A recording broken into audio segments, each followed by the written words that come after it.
Shalom, Bapak Ibu Saudara. Kita teruskan studi kita kristalisasi masih di kitab Nabi Yesaya. Dan ini sudah tema yang ke-29.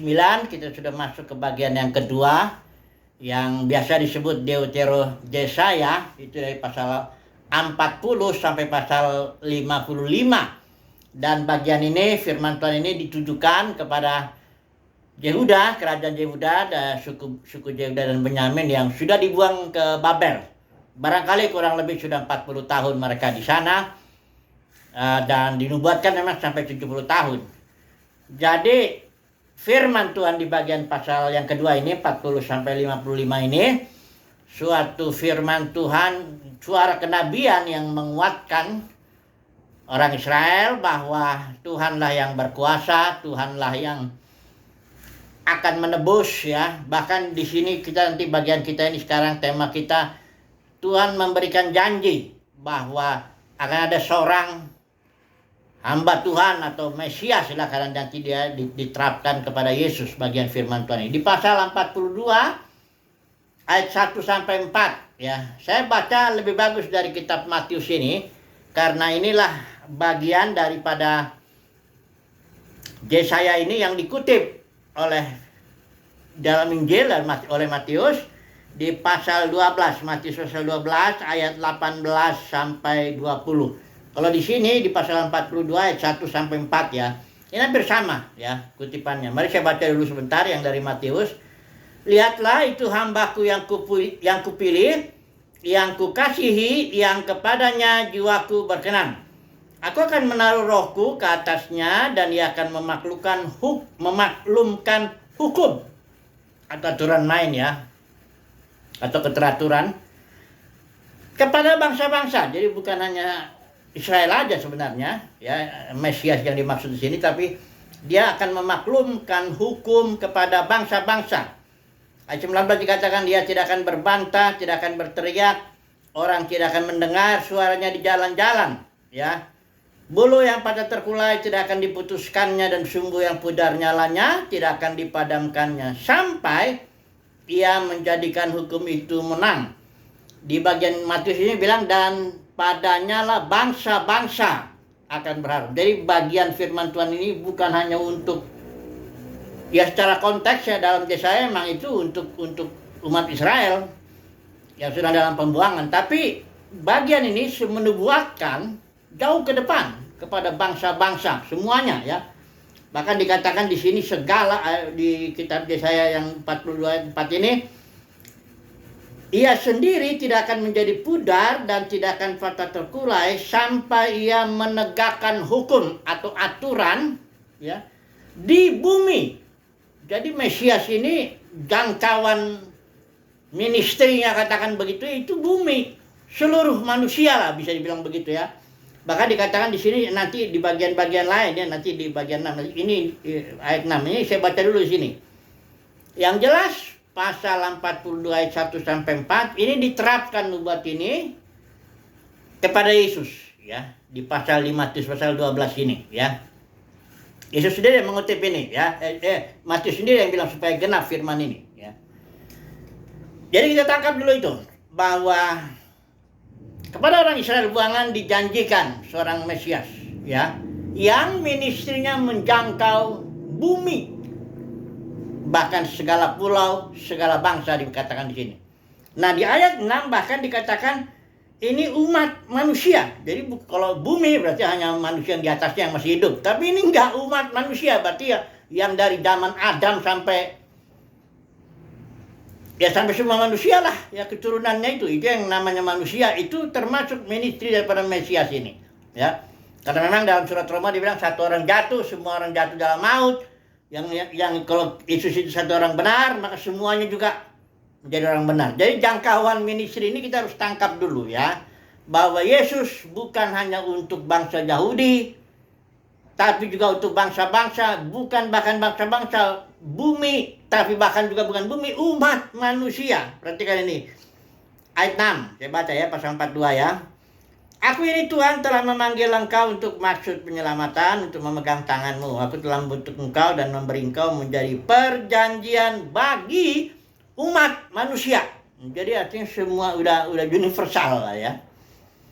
Menjadi terang bagi bangsa-bangsa. Untuk apa? Membuka mata yang buta, mengeluarkan orang hukuman dari tempat tahanan. Ini bukan berarti tahanan jasmani, bisa jadi dibagi, bahkan besar kemungkinan bawah bumi, alam bawah bumi itu loh, tempat di mana tahanan-tahanan ya. Karena Yesus itu di dalam surat Petrus kan dia turun dia 3 hari, dia memproklamasikan kemenangannya di alam itu, alam bawah bumi itu ya.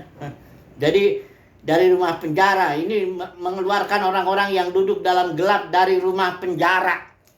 Ya ini jangan dia dipahami pengertiannya penjara jasmani, tapi ini karena ini sangat universal. Mesias ini berarti yang dimaksud itu di bawahnya itu. Karena Yesus bilang segala otoritas di sorga, di bumi sudah diberikan kepadanya otoritas. Tentu yang dimaksud juga bawah bumi juga. Ini satu dimensi yang lebih rendah kan daripada bumi itu. Nah, jadi tangkap dulu ini nubuat ini, kita tidak menafsirkan maunya kita, tapi begitulah kitab Matius, Injil ini menafsirkan bagian ini, ya. Nah, mari sekarang kita coba merenungkan bagaimana ini, ya. Ini janji luar biasa, ya. Ini janji mengenai Mesias luar biasa.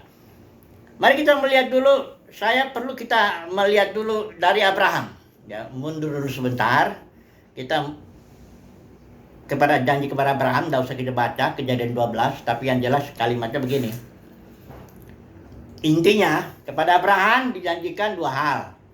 Pertama, tanah perjanjian. Yang kedua, keturunan. Nah, maksudnya Tuhan panggil Abraham itu dipilih supaya melalui Abraham dan keturunannya akan dibangun suatu kerajaan. Kita tahu konteksnya Abraham itu waktu dipanggil di Ur Kasdim itu setelah terjadi pecahan kerajaan Nimrod. Ur Kasdim itu daerah Irak sebelah sana, ya. Itu setelah Nimrod digagalkan oleh Tuhan membangun kerajaan sendiri, itu pecah kerajaannya begitu, bangsa itu pecah juga, bahasanya pecah, dan masing-masing bahasa atau masing-masing bangsa punya ilahnya juga, punya rajanya juga. Ya, dulu sederhana, tiap kota ada satu rajanya, kota begitu. Nah, di Abraham dipanggil keluar, suruh tinggalkan seluruhnya, keluarga ayahnya apa semuanya, sanak saudaranya, untuk Tuhan mau bangun suatu kerajaan. Nah, Israel itulah kerajaan yang simbol daripada kerajaan Mesias ini. Karena kerajaan Mesias ini dia dimensinya lain. Coba suruh lihat nanti ya, waktu Yesus itu mengatakan kepada orang Farisi. Menurut kalian, Mesias itu anak siapa? Menurut kalian, Mesias itu siapa? Ya gitu. Mereka tentu langsung menjawab. Karena memang Alkitab jelas bilang, Mesias itu anak Daud. Ya. Karena kepada Daud dijanjikan suatu dinasti atau keturunan yang terus-menerus menjadi raja. Terus Yesus bilang, ini di Mazmur 110 kalau tidak salah itu ya, kalimatnya itu. Di Matius juga. Yesus bilang, nah kalau begitu, bagaimana buktinya di Mazmur itu? Daud menyebut Mesias itu Tuannya. Ada bagian ayat firman Tuhan itu, Tuhan telah duduk di sebelah kanan, Tuanku duduk sebelah kanan Bapa. Jadi ini kalau ada, atau kita baca aja dulu lah. Supaya jangan nanti salah kita mengutipnya ya. Ini perhatikan ini ayat Matius 22 ya.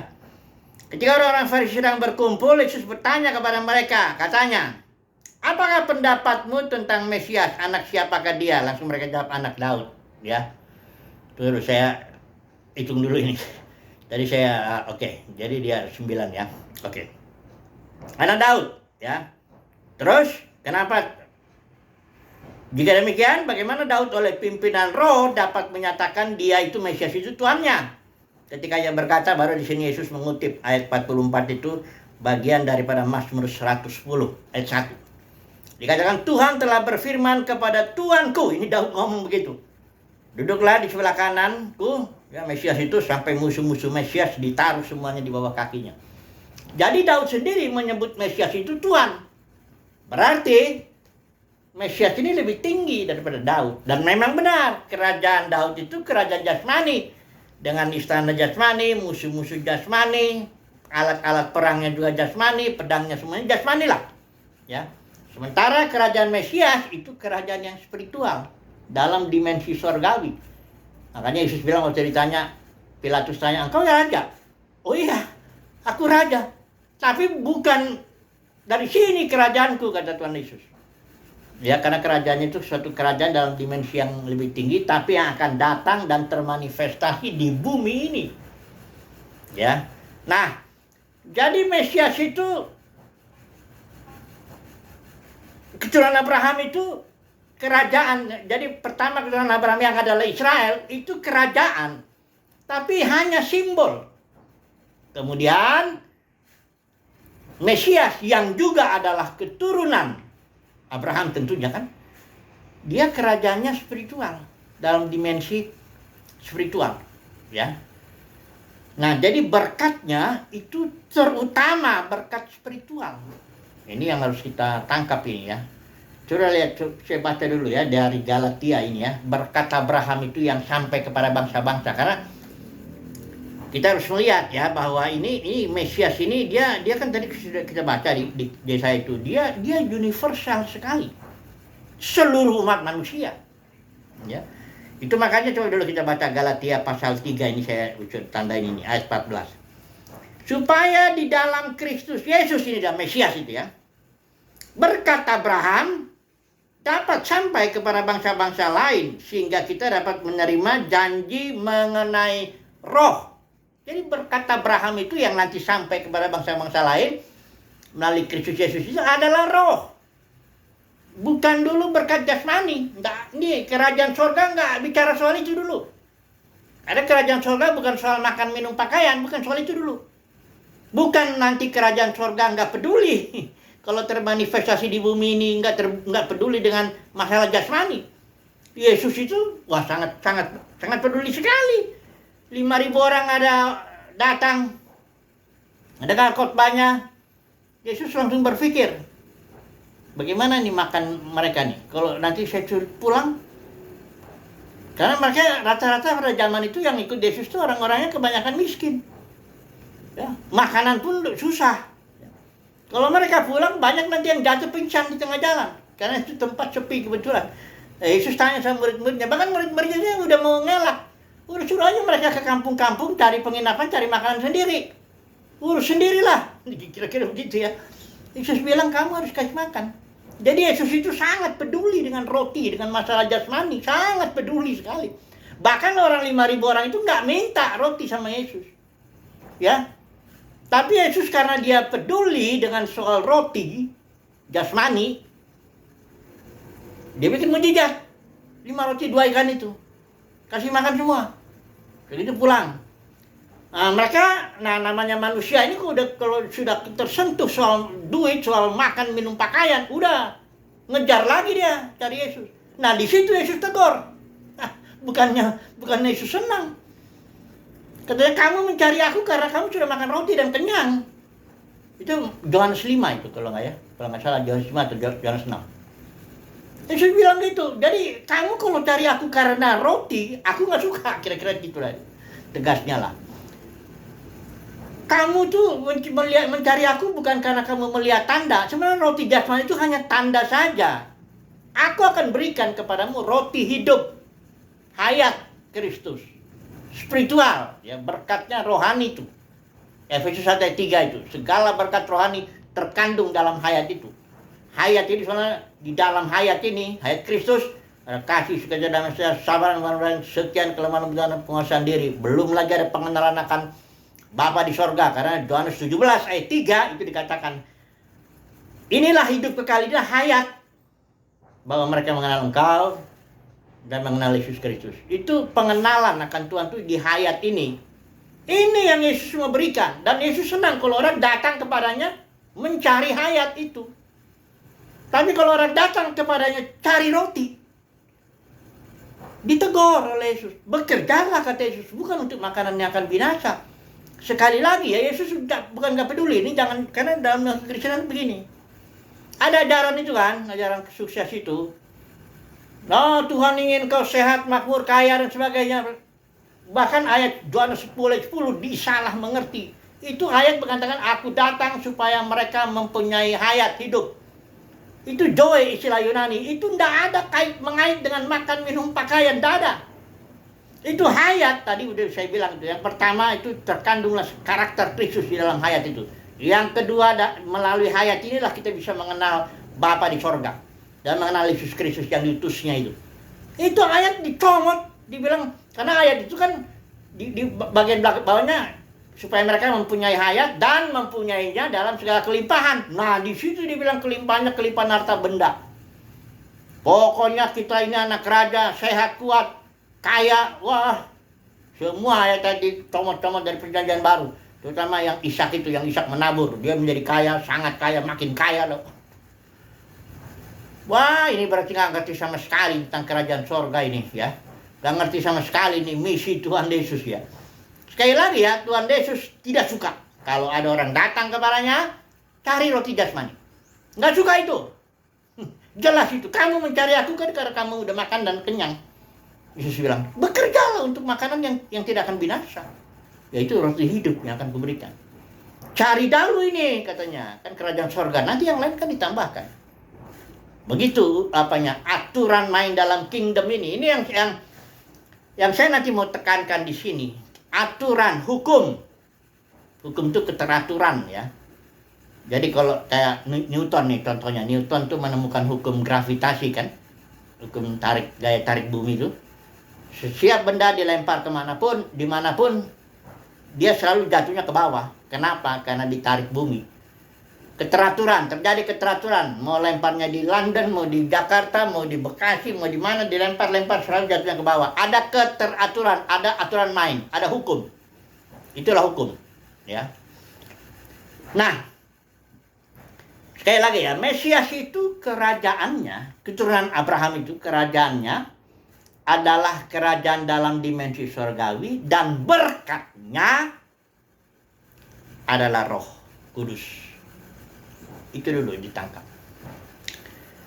Dalam kekristenan ini sudah menjadi sangat lahiriah soalnya. Kalau dibilang pendeta sukses itu udah pasti yang suksesnya itu yang lahiriahnya, bukan yang pemahaman spiritualnya atau pewahyuannya, bukan itu. Itu gak dimasalahkan. Mana buktinya? Kamu diberkati ya, gitu kan? Buktinya apa? Itu yang dimaksud bukti itu. Berapa yang ikut engkau?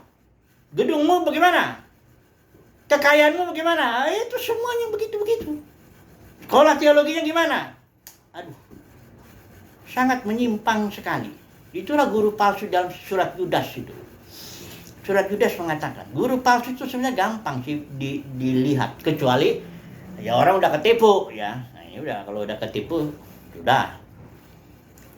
Tapi sebenarnya dia mudah mendeteksinya. Bagi umat pilihan Tuhan yang ada radar di dalam batinnya. Kata surat Yohanes kan bilang dalam dirimu ada urapan, ada olesan Roh Kudus. Aku bisa tahu mana suara gembala yang sebenarnya, mana suara pencuri, perampok.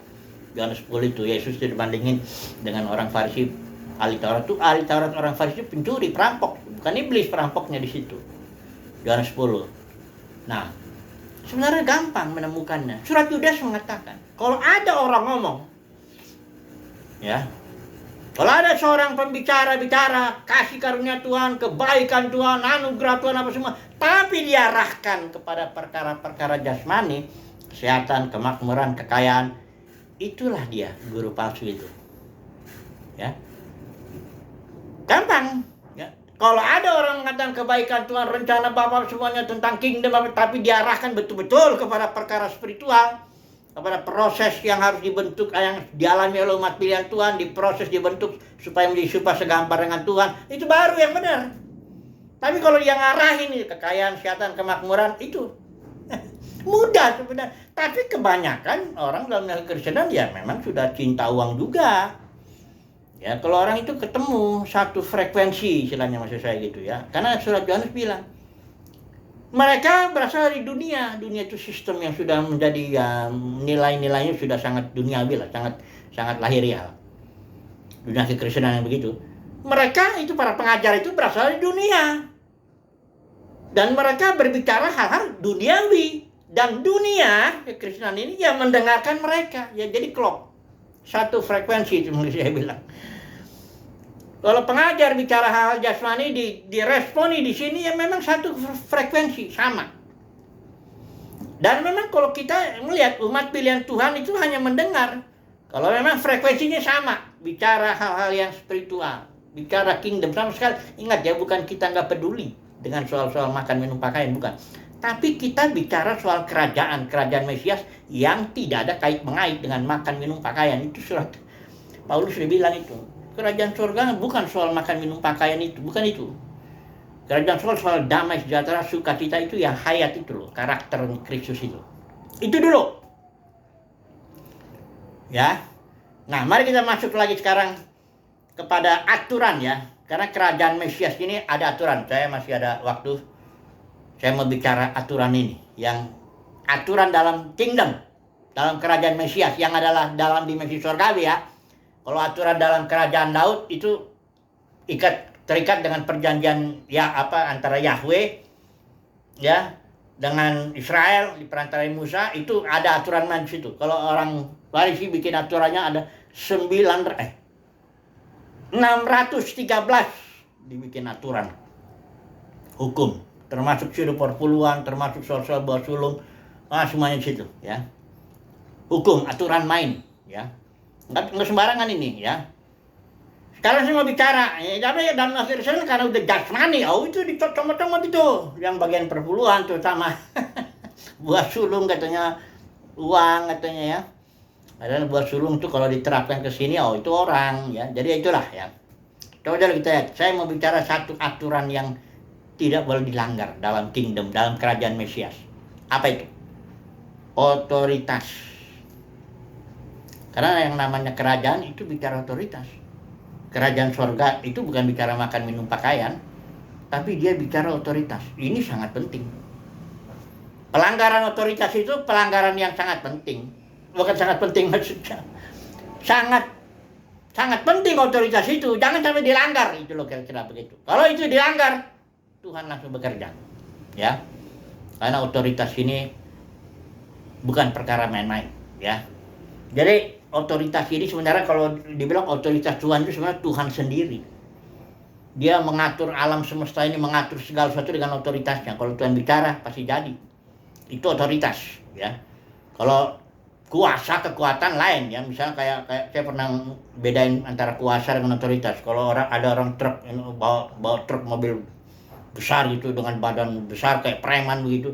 Di sini ada polisi dengan otoritas, badannya kecil biasa aja, tapi dia punya pakaian ya, simbol otoritasnya dia sebagai polisi. Kalau polisi dia prit, itu berhenti itu. Turun itu. Diminta mana SIM, STNK misalnya. Kasih. Kenapa? Karena dia punya otoritas. Ini enggak main-main. Dalam kerajaan surga, otoritas tidak boleh main-main, ya. Saya bicara dulu soal pelanggaran Saul dan pelanggaran Daud, ya. Saul itu melanggar otoritas, yaitu otoritas firman ketika Nabi Samuel menegur dia. Saul melawan, nolak, ya, nggak bertobat ya. Daud juga melakukan pelanggaran. Dia pelanggarannya, tapi menurut saya dia bukan pelanggaran otoritas. Karena ketika Nabi Nathan menegur dia, Daud langsung ambruk, ngaku aku berdosa. Jadi kelemahan Daud itu kelemahan moral, ya, karena dia mencuri istri orang, rencana pembunuhannya. Ngeri juga itu. Tapi bukan dosa otoritas. Daud nggak ngelawan firman Tuhan. Otoritas firman itu nggak dilawan sama Daud. Dia langsung ambruk ketika Nabi Nathan dengan otoritas firman sampaikan, engkaulah orang itu. Ambruk dia. Kalau Saul enggak, dia melawan otoritas. Ini hati-hati dengan otoritas. Saya mau masuk dulu sedikit. Contohnya Musa. Musa itu waktu dia mukul batu, itu dia kan pakai tongkat. Itu tongkat itu simbol otoritas. Jadi hati-hati nih kalau menggunakan tongkat ini. Ini tongkat enggak sembarangan asal pukul aja menjadi bikin mujizat. Ini makanya di Matius 7 ayat 21, 23 itu kan ada itu. Orang-orang di akhir zaman dibilang, Tuhan bukankah kami bernubuat demi namamu, ngusir setan demi namamu, berbuat banyak mujizat demi namamu. Itu kan semuanya apa ya? Mujizat ya.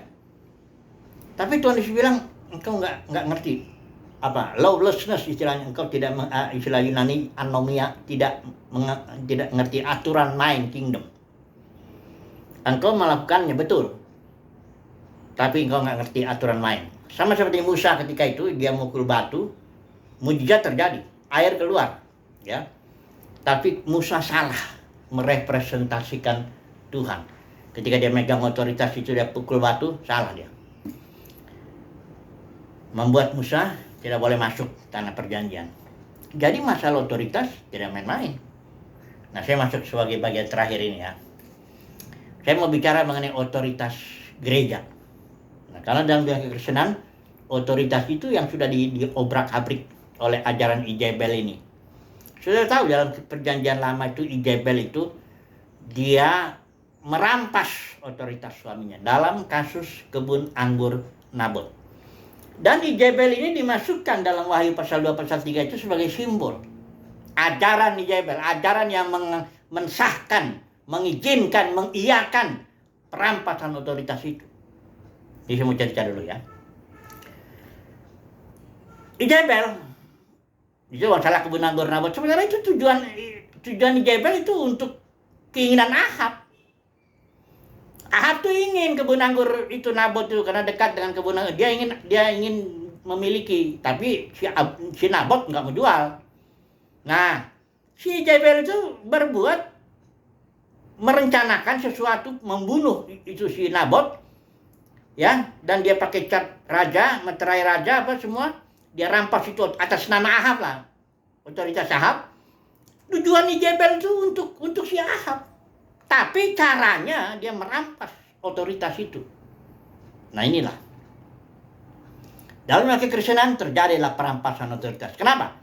Karena ajaran Ijebel sudah menjadi ajaran, sudah diterima. Contohnya begini. Hierarki itu. Ya, sudah tahu kalau gereja itu organisme, itu otoritasnya otoritas hayat. Sudah lihat tubuh saya ini. Ya, ini bisa bergerak-gerak, bisa ngomong, bisa gini-gini. Kenapa dia? Ada otoritas yang ngatur ini. Kalau nggak ada otoritas, kacau ini. Ya, otoritas apa? Otoritas hayat yang disimbolkan dengan darah itu, ngalir darah. Darah itulah hayat. Nih, bergerak-gerak tangan saya. Kalau ada nanti darah nggak ngalir sini, ini tangan saya nggak bisa bergerak. Karena otoritas hayat yang disimbolkan oleh darah jasmani itu, itulah yang membuat kalau darah itu ngalir semua, mantap. Dia bisa diatur, bergerak. Itulah otoritas organisme. Itulah gereja. Di dalam Kolose itu bukan gak ada pemimpin. Dalam Kolose 2 ayat 19 itu pemimpin gereja itu disimbolkan sebagai urat-urat dan sendi-sendi dalam tubuh ini. Dia berfungsi hanya sebagai mempersatukan, mengikat. Ya. Tapi kalau hayat ini sudah dilanggar, otoritas hayat ini, ditegakkanlah otoritas manusiawi. Ya itulah dia hierarki atau struktur. Saudara lihat kalau struktur itu, misalnya gembala sidang, wakilnya apa semuanya ini bicara hierarki. Otoritas yang diatur-atur, kelompok ya, ini nanti tanggung jawabnya ke sini, ini tanggung jawab ke sini dan sebagainya. Ya. Ada orang bilang kan ini membantah dia, oh ini kan cuma alat aja. Ya betul, memang organisasi cuma alat. Di tangan para pemimpin, bukan di tangan Roh Kudus. Roh Kudus tidak butuh itu. Roh Kudus punya alat sendiri, yaitu Roh pemberi hayat, itu hayatnya itu yang ngatur ini tubuh. Makanya di Kisah Para Rasul 28 pasal, istilah roh ada 70 kali. Karena roh sendiri yang ngatur semuanya, gerakan tangan ini, gerakan tubuh. Petrus, Paulus, Rasul Yohanes semuanya, Ananias semua diatur semua. Ya, tidak ada di sini manajer-manajer yang model di dalam dunia kekristenan ini. Ini perampasan otoritas. Nah inilah nanti. Tapi sekarang Tuhan tidak terus terang. Matius 7 ayat 21-23 itu ada saatnya nanti. Aku akan berterus terang. Barangkali ini saya tutup dulu dengan satu ayat ini di Matius 7 ini ya. Ada saatnya aku akan terus terang, ya. Ketika ini otoritas Yesus yang dirampas, ini bahaya loh. Ya, sama seperti Ijebel. Ini banyak Ijebel dalam kekristenan ini yang merampas otoritas dan bahkan membenarkan tindakannya itu, yang menegakkan otoritas sendiri, membangun kerajaan sendiri, bangun denominasi sendiri, bangun apa itu dia. Sekarang belum. Karena Yesus belum terus terang. Mari kita lihat dulu Matius 7 ayat 21. Ini bicara kingdom ya. Karena kitab Matius itu bicara kerajaan. Ayat 21. Bukan setiap orang yang berseru kepadaku Tuhan, Tuhan akan masuk ke dalam kerajaan sorga. Ya, bicara kingdom ya. Melainkan dia yang melakukan kehendak Bapa yang di sorga. Pada hari terakhir, ini artinya ketika kedatangan Tuhan bisa dikatakan. Atau di hari penghakiman Kristus, pengadilan Kristus. Pada hari terakhir banyak orang akan berseru kepadaku Tuhan, Tuhan bukankah kami bernubuat demi namamu. Tuhan gak sangkal itu. Mengusir setan demi namamu, Tuhan juga nggak sangkal. Mengadakan banyak mujizat demi namamu juga. Nah, ayat 23. Pada waktu itulah aku akan berterus terang.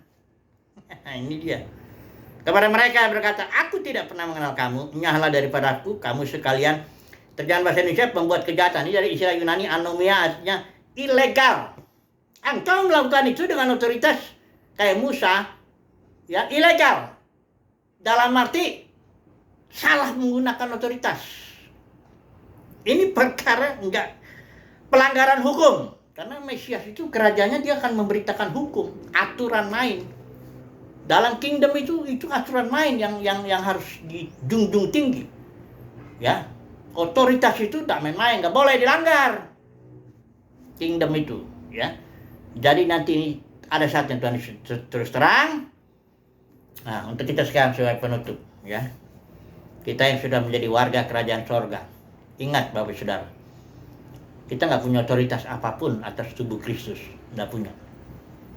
Saudara dan saya nggak ada istilah otoritas terdelegasi. Itu konteks pembicaraan delegated authority itu hanya dalam konteks organisasi itu, hierarki kerajaan manusia. Boleh, memang ada begitu. Tapi dalam tubuh Kristus nggak ada itu istilah delegated authority. Tuhan Yesus nggak pernah mendelegasikan otoritasnya kepada salah satu anggota tubuh, nggak pernah. Karena Matius 23 jelas Yesus bilang, jangan seorang pun di antara kamu disebut pemimpin. Artinya itu konteksnya kursi Musa itu, Matius 23. Jadi artinya aku tidak akan pernah mendelegasikan otoritasku kepada gereja. Enggak. Aku yang akan mendirikan gerejaku, kata Yesus. Engkau hanya anggota-anggota aja. Salinglah. Makanya di Matius, di Perjanjian Baru ada istilahnya kurang lebih 13 kali. Saling menundukkan diri, saling membasuh kaki, saling menasihati, saling menegur, dan sebagainya. Itu dulu ya. Jadi dalam kerajaan Mesias ini, kerajaan memang luar biasa. Tapi saya mau sharingkan satu. Hati-hati dengan aturan main kerajaan surga, yaitu otoritas itu. Ya. Jangan dilanggar.